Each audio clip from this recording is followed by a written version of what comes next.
Et salut à tous. Et aujourd'hui on se retrouve pour la ronde 7 du championnat de France U20 à Agen. Dans cette partie, mon adversaire va rage quit à la fin de la partie. Je vous raconterai ce qui s'est passé en fin de vidéo à l'analyse. Donc pour remettre un peu dans le contexte, je suis à 1,5 points sur 6. J'ai fait une grosse série de défaites. Et mon but c'est de gagner les 3 dernières parties pour remonter à 4,5 points sur 9 et ainsi avoir la moitié des points. Ok, j'arrive à la partie et j'ai les blancs, donc j'envoie E4, E5, cavalier F3, on attaque le pion, cavalier C6, elle défend le pion, fou B5, attaque le cavalier pour mettre la pression sur le centre, et là D6, ok, c'est théorique. Et là, déjà, je me souvenais plus trop de la théorie. Mais je sais que dans les Espagnols, on fait souvent C3 et D4 pour prendre le centre. Donc, j'envoie C3. Voilà. A6 attaque le fou. A4. Et fou G4. Et c'est vraiment... c'est à ce moment-là que j'ai commencé à réfléchir. Là, je suis vraiment hors théorie. Donc, ici, je me pose la question de savoir si je peux jouer D4 ou pas. Parce que C3, le but c'est de jouer D4. Je me dis, ok, sur D4, qu'est-ce qui se passe? Si elle prend, je prends. Si elle prend ici, je reprends. Et elle ne peut pas prendre le pion parce que son cavalier est cloué. Je me suis dit, ok, ici elle va faire B5. Et là, je vais faire fou B3. Et elle ne peut pas prendre le pion, sinon je la mate. Ok, je vois ça. Je me dis, ok, donc D4, fou prend, ne passe pas. Si je joue D4 et qu'elle prend direct, je reprends. Fou prend, dame prend, ça retranspose dans la variante qu'on a vue. B5 fou ici. S'il prend ici, on reprend de la dame. Et s'il prend ici, ça retranspose dans la variante qu'on a vue. Si elle prend ici pour faire la fourchette, elle se fait mater. Okay, je me dis donc je peux jouer D4. Donc je le joue. Et là, elle prend. Donc bien sûr, on reprend du pion. On ne peut pas reprendre du cavalier parce qu'il est cloué. Mais même, on remet un pion au centre pour bien contrôler le centre avec le duo E4 et D4. Et là, B5. Donc je joue fou B3. Si elle prend ici, je prends. Je menace mat, elle n'a pas le temps de prendre ici. Fou B3 et là, dame F6. Ok, je me dis, dame F6, qu'est-ce que ça menace? Ça menace le cavalier en F3. Ça menace fou prend. Imaginons je fais ça. Fou prend. Si je prends de la dame, il prend, je prends, cavalier prend. Et si je prends du pion, je perds le pion ici. Okay, donc je me dis, elle menace fou prend. Et elle menace aussi cavalier... Non, elle menace pas cavalier prend, elle menace fou prend. Parce que imaginons je fais A3, sur cavalier prend, j'ai juste dame prend. Sur fou prend, je prends ici intermédiaire. Donc je me dis, ok, elle menace fou prend. Et c'est là que je regarde les coups forcés et je vois fou D5. Donc c'est ce que je joue, fou D5. L'idée c'est de clouer le cavalier. Et si elle prend ce cavalier, je vais faire G prend. Je menace de gagner le cavalier qui est cloué, donc elle ne peut pas le bouger. Et au prochain coup, je vais peut-être jouer des coups comme dame C2 pour mettre la pression sur ce cavalier qui est cloué. Ok, et là je joue cavalier E7. Protège le cavalier, attaque mon fou. Tout à fait logique. Et là, je me dis, ok, est-ce qu'elle menace quelque chose? Elle menace toujours fou prend. Et je vais devoir me doubler les pions. Donc c'est pour ça que je fais fou G5. Je me suis dit, ok, sur fou prend, je fais fou prend. Fou prend D1. Fou prend E7. J'attaque le cavalier, j'attaque le fou, donc cavalier prend E7 seul coup. Et je prends la tour en fin de variante. Ok, je me dis ça. Et je me dis, ok, sur dame prend, je prends là. Et j'ai fou prend F7 intermédiaire. Et je récupère le fou au prochain coup. Et j'ai gagné un pion. Donc voilà. Je joue fou G5. F dame prend G5. Cavalier prend. Fou prend D1. Fou prend F7. Roi ici. Et là, j'envoie cavalier E6. Roi ici. Donc l'idée de cavalier E6, c'est de mettre son roi un peu dans des réseaux de maths. Et aussi peut-être de prendre le fou de case noire qui peut être fort. Qui peut devenir fort. Ok, donc je prends la pièce. Du coup, maintenant, je me retrouve avec un pion de plus. Et là, je joue G6. Donc l'idée de G6, c'est d'enfermer ce fou et peut-être faire des coups comme, je sais pas, peut-être non pas cavalier ici, peut-être bouger ce cavalier et venir ici pour attaquer le fou et le prendre. Donc moi je vois que mon fou est un peu enfermé, donc je cherche une solution pour le sortir d'ici. Je dis ok, pour sortir ce fou d'ici, il faut que je bouge ce cavalier. Donc je vais jouer D5. Et je vais peut-être revenir avec du cavalier ici et fou E6. Donc elle joue cavalier E5, j'avais tout prévu. Je fais cavalier prend F8. Même si ce cavalier est très fort, le fou va peut-être s'activer en G7 ou en H6. Et il va être encore plus fort que mon cavalier. Du coup, je me suis dit, ok, c'est une bonne opération. Et en plus, j'ai un pion de plus. Donc la règle quand on a un pion de plus, c'est d'échanger les pièces, empêcher le contre-jeu adverse et s'activer. Tour prend, et là je me dis, ok, fou E6, j'ai un fou magnifique, j'ai aucun problème dans la position, j'ai pion de plus, j'ai un rapport matériel avantageux parce que j'ai le fou contre le cavalier et la position est assez ouverte. Il joue roi D8, ok, et là roi E2. Ça peut paraître être un coup bizarre, mais déjà, mon roi il est déroqué. Le pion F2 est en prise. Je me suis dit, ok, si je joue F3 maintenant, qu'est-ce que j'avais vu sur F3? Je sais plus. En tout cas, je voulais pas trop. Je me suis dit, des fois, je vais peut-être jouer du F4. Ce pion, je sais pas trop où je le mets encore. Donc, je joue Roi E2. C'est pas un mauvais coup, je me mets à 3 cases du cavalier. Et je vais bientôt lier mes tours au prochain coup. Là, elle joue cavalier C4. Bon, j'ai pas trop compris ce coup. Certes, elle attaque le pion B2. Je me suis dit, ok, B3. Et t'es obligé de retourner ici. Je vois pas l'intérêt de cavalier ici. Et là j'ai un problème. Je me demande où mettre ce cavalier. Je vois directement la belle case en E6 ou en C6. Je vois ces deux fortes cases. Je me dis ni une ni deux, mon cavalier il doit aller en D4. D4, comme ça il pourra sauter en E6 ou en C6. Donc je vois le chemin cavalier A3, cavalier C2, cavalier D4. Je me dis ok, si je mets le cavalier ici, pour qu'il vienne en D4, il ne peut pas passer par B3, il y a mon pion. Et si je viens en F3, il va me prendre, je vais apprendre et je vais me faire des pions doublés. Donc je ne peux pas passer par F3 pour aller en D4, je ne peux pas passer par E2, il y a déjà mon roi dessus. La seule case c'est C2, donc cavalier A3, cavalier C2, ça a l'air totalement logique. Elle joue C6 pour contrer un peu mon centre qui lui empêche d'avoir du jeu.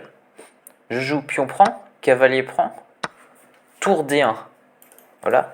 Donc j'ai joué pion prend pour lui faire un pion isolé. Et maintenant j'active mes tours sur ce pion isolé. Roi E7, fou D5, on installe quand on a un pion, quand l'adversaire a un pion isolé comme ça, On installe souvent une pièce devant pour empêcher d'avancer, son adversaire d'avancer le pion. Cavalier B4, ça menace entre guillemets cavalier prend. Et là, j'ai joué F3. Je consolide la position. Et sur cavalier prend, je fais juste tour prend. Je me prépare à doubler sur ce pion et c'est pas très grave. C'est pas très grave d'avoir donné ce fou parce que, de 1, j'ai un pion de plus, donc l'échange des pièces m'arrange. Et de 2, ça me fait gagner un temps. Je suis plus qu'à un coup de doubler mes tours sur ce pion. Et là, c'est là où j'ai été pas précis. J'ai pas regardé les plans adverses. Là, son seul moyen de contre-jeu, c'est de doubler sur les colonnes, sur la colonne C, et c'est tout. Sans la colonne C, elle a aucun jeu, elle va perdre un petit feu. Et là, j'aurais dû jouer un coup comme tour D2, comme ça sur tour C6 pour préparer le doublement des tours. J'ai tour ici, et tour là, j'ai juste tour prend, et un coup comme roi D2 pour jouer tour C1. Et vraiment, les noirs ont 0 contre-jeu. Mais j'ai joué un peu trop vite dans la partie. J'ai laissé ce contre-jeu. J'ai joué un peu mécaniquement tour D1. Et là, tour C6. Défend le pion et prépare le doublement des tours. Et je peux pas l'empêcher. Et donc là, j'avais un gros problème avec ce cavalier aussi. Je me dis, ok, si je viens en B1, je vais me prendre du B4. Voilà. B4, ou je sais plus ce que je m'étais dit, mais... Je sais plus. Peut-être B1, B4 qui coupe les oreilles du cavalier, je dois aller ici. Je sais plus, mais je voulais vraiment mettre ce cavalier en D5. Donc je voulais prendre la case C2 pour faire cavalier C2, cavalier E3, cavalier D5. Du coup, je voyais pas de solution pour faire cavalier C2. Parce que imaginons même si je contrôle la case C2, elle va doubler et je pourrai jamais mettre un cavalier dessus. J'avais vu peut-être roi D1 pour faire cavalier là, mais il y a tour C1. Je suis obligé de retourner là et là peut-être qu'elle s'infiltre sur la première et c'est assez dangereux. Du coup, je joue cavalier B1 pour essayer de retourner en D2, F1, E3 et aller sur cette case D5. Tour ici. Et là, sur cavalier D2, j'avais vu du tour C2, attaque le pion, cloue mon cavalier. Je peux pas défendre le pion avec tour A1, sinon elle va faire tour A1, tour B2. Il y a l'autre tour qui arrive en C2, c'est trop chaud. Je suis obligé de pousser le pion. Prise. Et peut-être tour ici, avec les deux menaces. Elle menace de prendre et elle menace de faire tour ici. Donc c'est trop chaud ça. Je peux pas faire cavalier D2, donc je fais H4. Je me dis, ok, elle a mis toutes ses pièces, ces deux tours sur l'aile dame. Je vais essayer de faire un H5. Si elle prend, je vais ramener une tour sur la colonne H et je vais m'activer par là. Ça va la forcer à ramener des pièces sur l'aile roi et je pourrais contester la colonne C. Elle joue tour C2, elle essaye de rentrer, mais je bloque. Et là, cavalier F7. Là, j'ai pas compris le coup. J'avais plus peur d'un coup comme tour prend. Non, tour prend ça allait, parce que tour prend, j'ai roi prend et tour C1 au prochain. Je sais plus de ce que j'avais peur. Je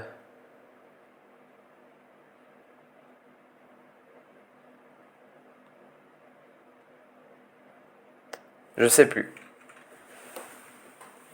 Mais en tout cas, elle joue cavalier F7. J'ai pas trop compris ce coup.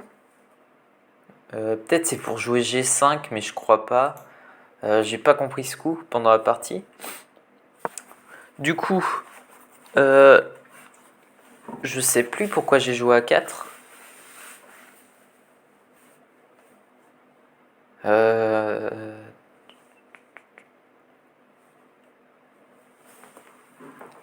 Franchement, je sais pas pourquoi j'ai joué à 4. J'avais peur d'un truc dans la partie, mais je sais plus de quoi. Je voulais peut-être m'activer avec mon cavalier sur la case C4. Donc je voulais enlever ce pion. Mais je sais plus pourquoi j'ai joué à 4. Elle fait pion prend A4, pion prend A4. Tour C4, tour prend C2, tour prend C2. Ça, j'avais tout calculé. Je m'étais dit, ok, sur tour C1, pour, d'ailleurs c'est la partie, pour s'activer par là, j'ai tour B2 et on a échangé plein de pièces. Je vais rentrer sur la 7ème et c'est totalement gagnant. Donc c'est la partie. Elle joue tour C4. Là, une erreur de ma part, j'ai joué tour A2. Mais en gros, j'ai voulu conserver les pions, mais j'aurais peut-être dû m'activer.